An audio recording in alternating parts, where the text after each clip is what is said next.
Hi. Can you tell me your name? Gladys Brown Wiggins. And what's your occupation? I'm the airport director. Okay. And your any education? I've got a bachelor's of science in mechanical engineering and a master's in business administration. So, Okay. Is that okay if I ask you a few questions? absolutely. All right. The first one, did you know that when applying for a job, they check your credit? Yes, because I check everyone's credit when they apply for a job with me. Okay. And can you tell me why they do it? We typically do it, one, to see, as far as responsibilities go, if they have a long history of being delinquent, then it lets me know how much as far as the responsibilities of keeping track of their income, and then also liability to see if there's other reasons why they may kind of jump around, or if they leave multiple places. It gives me information on their addresses, and then also all of the open history of credit cards, debt that they may have, debt that they went delinquent, bill collecting, whether it went and got closed. So it tells me a lot more than just running their history. But I don't just run credit checks. I also do criminal checks too. Oh, So that's I do cool. both. Yeah. Can you cancel a credit card? Yes, we can cancel. And does it affect you in a positive or negative way? Typically, it's in a negative way, but the way I look at it is if you can't be responsible with your credit cards, it's going to get negative anyway. So typically, when you close the credit card, they look at it as if it's almost just as bad as not paying it. And so a lot of times they say keep it open, charge it once in a while, and then pay it back down. So it's better just to have a zero balance. But unfortunately, a lot of people can't be responsible. So that's why you have to cancel it. Okay. Do you have a credit history? Yes, I have a very long credit history. And is there a way to improve your credit? Yes, there's lots of ways to improve your credit. So for example, when I was dating my husband, he didn't have like the best credit history, and it wasn't very positive. And the way we rebuilt it was, one, to look and run a credit report, and then after we ran the credit report, we looked at, well, I went and seen which ones were delinquent, and then I called the companies and then either settled, which is not very good. So you shouldn't always settle with your credit card companies, because people who have credit cards don't like that because it fluctuates the interest rate.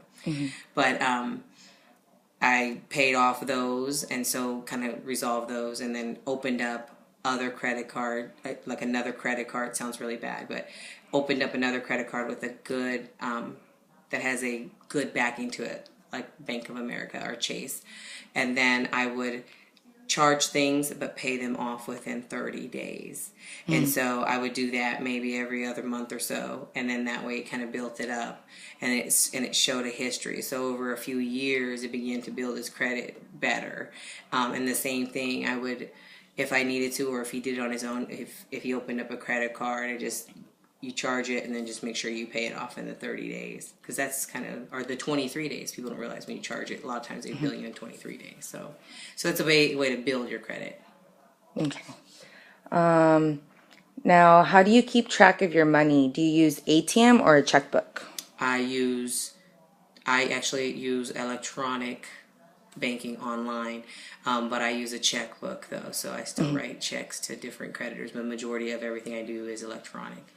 And so I balance through the checkbook if, like, my husband has to pay a check to like a basketball thing or a football thing, but typically everything's electronic and a point of sales. But I still balance a balance sheet, or I do everything electronically, and I balance it on like a QuickBooks or an Excel spreadsheet. So I actually keep a history of all the bills of when they're due, and then that way if something ever happened, he can just pull that and know what's due and when it's due.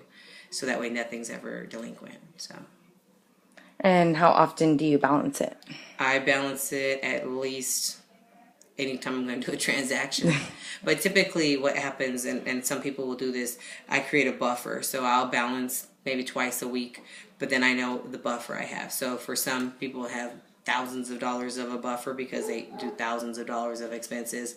Ours is not so substantial, so I'll keep in one account I'll keep like a $200-300 buffer just for those that I pay bills on. But there's buffers in other places too. But typically, if I know that that's where the money will pull from, I'll go and create that buffer.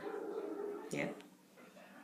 The last question is, can you have more than one credit card? You can't have more than one credit card. And does it help to have more than one credit card? It helps if you know how to be responsible with the first credit card and the second one. So it all depends on the user. So why do you have multiple credit cards is because they may serve different things. So if you're going to open a credit card, just remember you're going to pay it within that first 23 days.